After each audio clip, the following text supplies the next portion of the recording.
Hello friends, मैं नेहा आप सभी के लिए बीएलएड थर्ड ईयर के पेडागॉजी एनवायरमेंटल स्टडीज के यूनिट 1 के एमसीक्यू क्वेश्चंस लाई हूँ। आई होप आप सभी के लिए बहुत यूजफुल हो। चलिए तो देखते हैं एमसीक्यू क्वेश्चंस। अगर आप मेरे चैनल पर नए हैं तो लाइक, शेयर एंड सब्सक्राइब करना ना भूलें। चलिए देखते हैं एमसीक्यू क्वेश्चंस। चलिए तो देख लीजिए। पर्यावरण अध्ययन का शिक्षा शास्त्र इकाई 1 पर्यावरण अध्ययन की संकल्पना। इसके अंतर्गत आपको एमसीक्यू क्वेश्चंस मिलेंगे। चलिए देखते हैं फर्स्ट क्वेश्चन। जैविक कारक कौन है?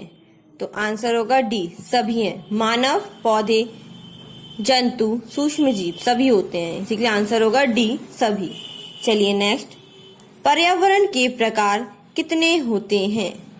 आंसर होगा 3। कौन कौन से होते हैं 3? सी आंसर, जैविक, अजैविक, मनोसामाजिक। चलिए नेक्स्ट। पर्यावरण के घटक होते हैं, कितने होते हैं? 4। A answer. तो कौन कौन से होते हैं 4? स्थल मंडल, जल मंडल, वायुमंडल, जैव मंडल। चलिए नेक्स्ट। अजैविक कारक कौन है? सभी हैं। डी आंसर है, सभी। तो प्रकाश, हवा, जल या मिट्टी सभी होते हैं। चलिए नेक्स्ट। पर्यावरण वह बाहरी बल है जो हमें प्रभावित करता है, यह कथन किसने कहा है? तो जे.एस. रॉस ने कहा है। चलिए तो देखते हैं नेक्स्ट। जैविक घटकों के मुख्य भाग होते हैं। आंसर होगा सी, 3 होते हैं। मुख्य भाग कितने होते हैं? 3। कौन कौन से? उत्पादक, उपभोक्ता, अपघटक। चलिए नेक्स्ट।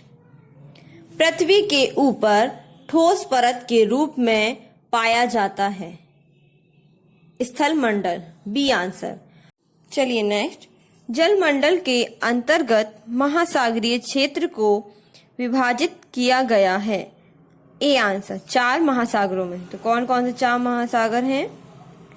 प्रशांत महासागर, अटलांटिक महासागर, हिंद महासागर, आर्कटिक महासागर। चलिए नेक्स्ट। सबसे पुराना महासागर कौन सा है?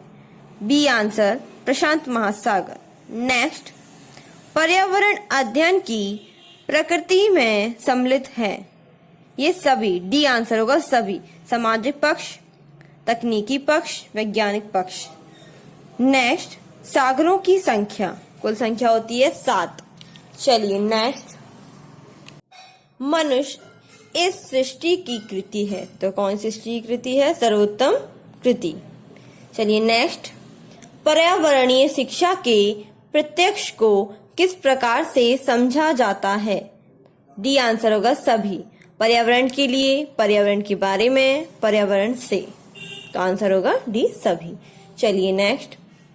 पर्यावरण ही शिक्षक है और शिक्षा का कार्य छात्र को उस पर्यावरण के अनुकूल बनाना है।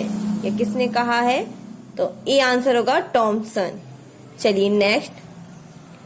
प्राकृतिक पर्यावरण में शामिल हैं सूर्य, मौसम, जंतु सभी। आंसर होगा डी, सभी। नेक्स्ट। इको का अर्थ है, तो इको का अर्थ होता है घर। चलिए नेक्स्ट। सजीव प्राणियों और उनके पर्यावरण के साथ आपसी संबंधों के वैज्ञानिकी अध्ययन को कहते हैं। तो इकोलॉजी और पारिस्थितिकी भी कहते हैं। चलिए नेक्स्ट। पर्यावरण को बचाने के लिए चिपको आंदोलन का संबंध किस राज्य से है? तो डी आंसर होगा, उत्तराखंड। चलिए नेक्स्ट। पर्यावरण दिवस किस दिन मनाया जाता है? ये तो आप सभी को पता ही होगा। बी आंसर, 5 जून। चलिए नेक्स्ट। पर्यावरण के कारक हैं भौतिक कारक, जैविक कारक, सांस्कृतिक कारक सभी। आंसर डी होगा, सभी। चलिए नेक्स्ट। पर्यावरण अध्ययन का क्षेत्र है सभी। डी आंसर, पारिस्थितिकी, जैव प्रौद्योगिकी, वानिकी। चलिए नेक्स्ट। कौन सा पर्यावरण का सांस्कृतिक कारक है? तो सी आंसर आर्थिक गतिविधियां। इस वीडियो में इतना ही, मिलते हैं अगले वीडियो में। अगर वीडियो अच्छी लगी हो तो लाइक, शेयर एंड सब्सक्राइब करना ना भूलें। Thank you.